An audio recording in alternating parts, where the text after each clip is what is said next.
Halo semuanya, perkenalkan nama saya Felicia Trivena Deborah Mangolo dari kelas 3A Akuntansi Keuangan D4 Politeknik Negeri Manado. Saat ini saya akan mempresentasikan dan menjelaskan materi mengenai bagan alir flowchart prosedur penjualan kredit. Sebelum kita masuk dalam materi, saya akan menjelaskan terlebih dahulu apa itu flowchart. Nah teman-teman, flowchart atau biasa kita sebut dengan bagan alir adalah diagram yang menampilkan langkah-langkah dan keputusan untuk melakukan sebuah proses dari suatu program. Setiap langkah digambarkan dalam bentuk diagram dan dihubungkan dengan garis atau arah panah. Flowchart berperan penting dalam memutuskan sebuah langkah atau fungsionalitas dari sebuah proyek pembuatan program yang melibatkan banyak orang sekaligus.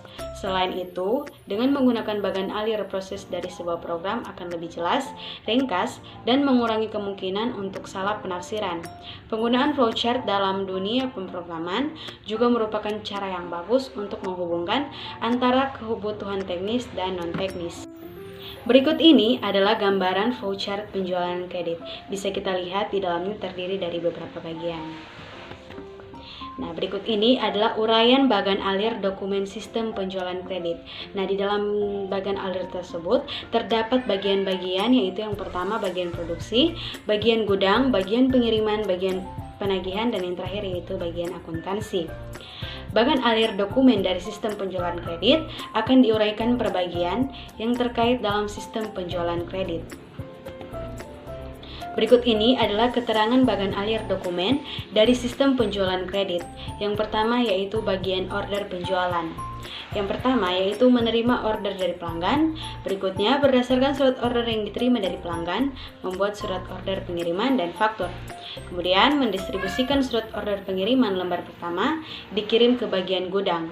Lembar 2, 3, 4, dan 5 dikirim ke bagian pengiriman. Lembar 6 ke bagian pelanggan. Lembar 7 ke bagian kredit. Lembar 8, 9 diarsipkan sementara menurut tanggal. Kemudian menerima surat order pengiriman lembar ke-7 dan bagian kredit untuk diarsipkan permanen menurut abjad. Kemudian menerima surat order pengiriman lembar 1 dan 2 dari bagian pengiriman pada surat order pengiriman lembar ke-9. Berikutnya, surat order pengiriman lembar 1-2 dikirim ke bagian penagihan. Berikutnya, bagian kredit. Berdasarkan surat order pengiriman lembar ke-7 dari bagian order penjualan dilakukan pemeriksaan status kredit, memberikan otorisasi kredit. Surat order pengiriman lembar ke-7 dikembalikan ke bagian order penjualan. Bagian yang kedua yaitu bagian gudang. Berdasarkan surat order pengiriman lembar dilakukan penyiapan barang. Barang yang telah disiapkan kemudian dilakukan penyerahan barang. Berdasarkan surat order pengiriman lembar pertama, maka direkap ke dalam kartu gudang.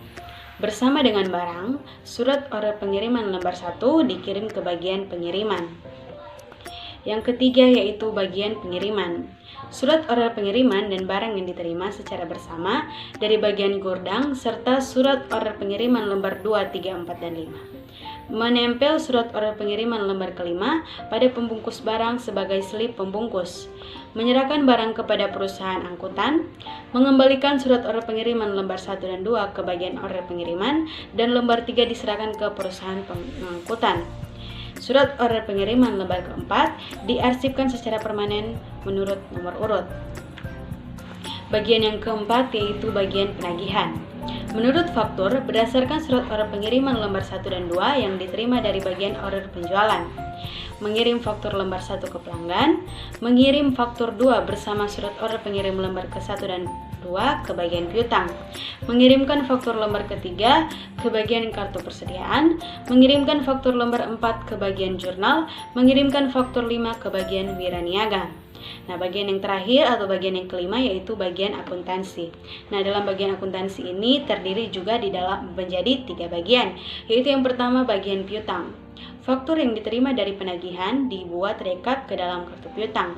Faktur dan surat order pengiriman lembar 1 dan surat muat lembar 2 diarsipkan permanen menurut nomor urut.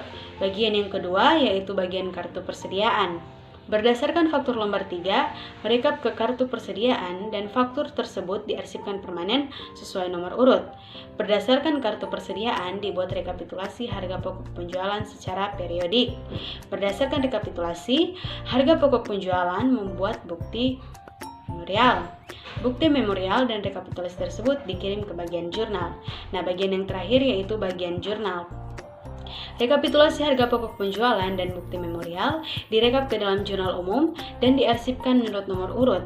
Faktur lembar keempat direkap ke dalam jurnal penjualan, kemudian diarsipkan. Sekian video dari presentasi saya. Saya mohon maaf jika masih banyak kekurangan dalam presentasi saya. Terima kasih.